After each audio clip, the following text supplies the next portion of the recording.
Hello good evening students, how are you? This is M Singh sir here. आज के इस lecture में NCERT physics class 11 का जो चैप्टर नंबर 5 है ओल्ड एनसीईआरटी में और न्यू एनसीईआरटी में चैप्टर नंबर 4 है लॉज ऑफ मोशन।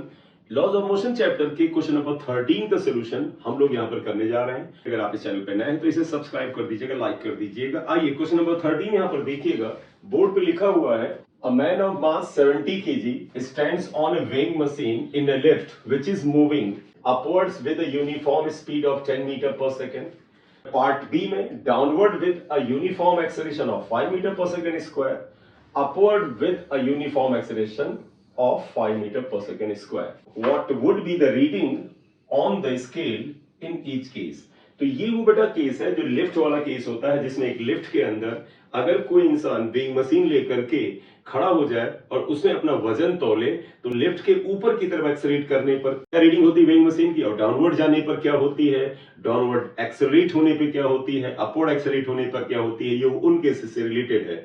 तो आपको ध्यान होगा कि if lift is moving upward और डाउनवर्ड तो reading of the weighing machine जो होती है वो एक्चुअल नॉर्मल रिएक्शन से रिप्रेजेंट की जाती है। मतलब जब लिफ्ट ऊपर जाएगी तो whatever is the value of normal reaction वही रीडिंग ऑफ वेइंग मशीन होती है। इसी आधार पर अगर हम फर्स्ट पार्ट का आंसर करें तो उससे पहले आप देखिएगा क्वेश्चन में डीटा क्या दे रखा है।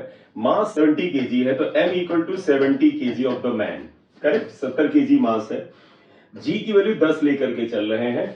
तो पार्ट 1 में देखिएगा बेटा, when the lift moves upward with uniform speed 10 metre per second, अगर स्पीड बेटा यूनिफॉर्म है तो एक्सेलरेशन इक्वल टू क्या हो जाएगा, 0 के बराबर हो जाएगा। और आपको याद होगा ऐसे केस में जो नॉर्मल रिएक्शन होता था, जो कि रीडिंग ऑफ वेइंग मशीन होता था, वो mg के बराबर होता था।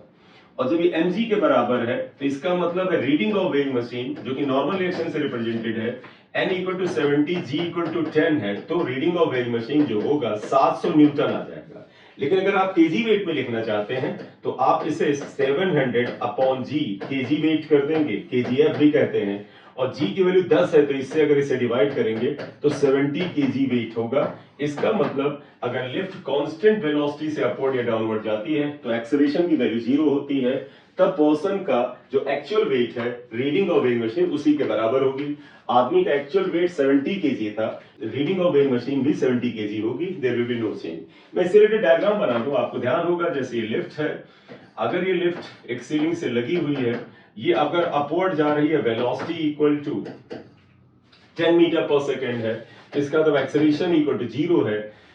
वेइंग मशीन पे अगर आदमी को आप स्टैंडिंग पोजीशन में रख दें तो व्हाट इज हैपनिंग हियर, आपको पता है इसका वेट mg नीचे लगता है और नॉर्मल रिएक्शन ऊपर लगता है।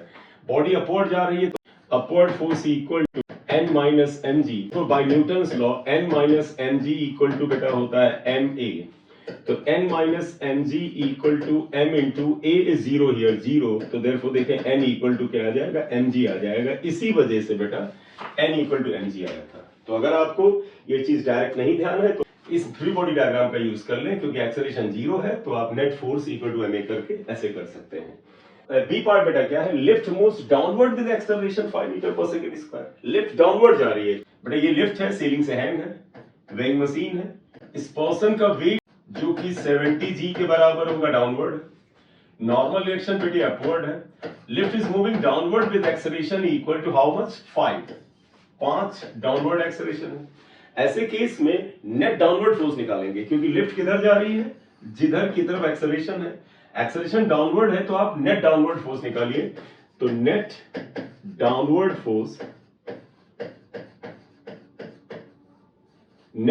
Force equal to how much बेटा, देखो डाउनवर्ड फोर्स इज mg और अपवर्ड फोर्स n है माइनस n, तो mg माइनस n आएगा। नेट डाउनवर्ड फोर्स आ गया। न्यूटन का सेकंड लॉ क्या कहता है कि जो फोर्स होता है वो ma के बराबर होता है, therefore mg minus n equal to ma। हमें बेटा नॉर्मल रिएक्शन निकालना है, क्योंकि रीडिंग ऑफ वेइंग मशीन जो है वो नॉर्मल रिएक्शन की वैल्यू के बराबर है। n इक्वल टू आप देखें तो m g माइनस a आ जाएगा। m is 70, g is 10 minus 5, 70 into 5, 350 newton आएगा। It is the reading of weighing machine. लेकिन ये फोर्स के फॉर्म में आया न्यूटन में, अगर वेट में लिखना है तो 350 अपॉन जी लिख दें और तब आप इसे केजीएफ या केजी वेट लिख सकते हैं। और इसमें जी जो जिसकी वैल्यू 10 है इससे अगर डिवाइड करें तो ये 35 आ जाएगा, जिसकी वैल्यू 35 kgf आ जाएगा या kg वेट आ जाएगा। आप इसको 350 को बेटा जी से यानी 10 से डिवाइड करिएगा तो reading of weighing machine is 35 kg weight आ जाएगा। यानी वो पर्सन जिसका वजन असल में 70 किलोग्राम था, वो अगर डाउनवर्ड डायरेक्शन में एक्सेलरेट करती हुई लिफ्ट में बैठेगा तो उसको अपने वजन में कमी होती हुई नजर आएगी, और अगर ये एक्सेलरेशन 5 है तो इसको अपना वजन 70 की बजाय 35 किलोग्राम शो हो रहा होगा। करेक्ट?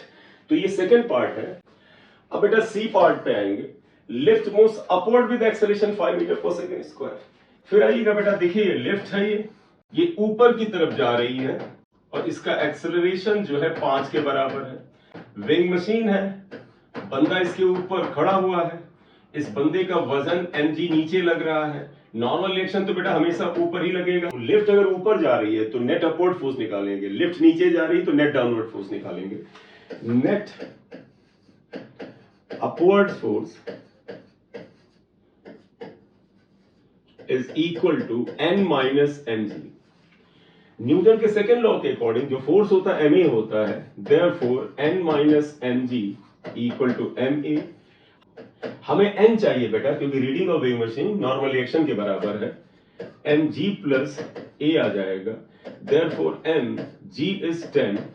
तो m की वैल्यू भी रख लें तो नॉर्मल रिएक्शन आ जाएगा 70 × 15। ये न्यूटन में आया, और अगर आप kgf निकालना है तो बेटा 1050 अपॉन g करेंगे, g की वैल्यू 10 इससे कैंसिल करेंगे तो kgf या kg वेट आएगा। तो reading of weighing machine in this case is equal to 105 kg weight. इस पर्सन का वजन 105 किलोग्राम वेट नजर आएगा। तो न्यूटन में अगर रखेंगे तो 1050, और अगर kgf में रखेंगे तो kg वेट में 105 kg वेट का वजन उसको नजर आएगा। तो वो केस जिसमें lift is moving upward with acceleration 5, इसका वजन 70 किलोग्राम से बढ़ के 105 किलोग्राम नजर आएगा। इसे भी नोट कर लें। तो बेटा हम पार्ट नंबर डी कर लेते हैं। अब बेटा डी पार्ट में आइएगा। डी पार्ट है if lift were to come down freely under gravity. मतलब लिफ्ट फ्रीली अंडर ग्रेविटी आ रही, जो बेटा तार था उसे अगर तोड़ दिया जाए, and the lift is coming downward under gravity. जब अंडर ग्रेविटी लिफ्ट डाउनवर्ड आ रही होगी तो उसका डाउनवर्ड एक्सेलरेशन जो होगा वो जी के बराबर होगा। तो इसका डायग्राम आप ऐसे फिर बनाएं। लिफ्ट है, ये बेटा यहां से स्ट्रिंग तोड़ दी गई है तो ये अंडर ग्रेविटी नीचे आ रही है और इसका एक्सेलरेशन अब जी के ही बराबर हो जाएगा। क्योंकि लिफ्ट इज कमिंग डाउनवर्ड तो आप डाउनवर्ड फोर्स निकाल लीजिए क्या आता है। इस बंदे का वेट mg है, नॉर्मल रिएक्शन n अपवर्ड है, तो बताइए लिफ्ट इज कमिंग डाउनवर्ड तो हमें कौन सा फोर्स निकालना है? Downward force. तो net downward force equal to how much बेटा? mg minus n। देयरफॉर बेटा mg minus n equal to ma आएगा, therefore n equal to mg minus a आएगा। लेकिन एक्सेलरेशन भी g के बराबर है इसलिए n equal to m g minus g आएगा और ये दोनों कैंसिल हो जाएंगे।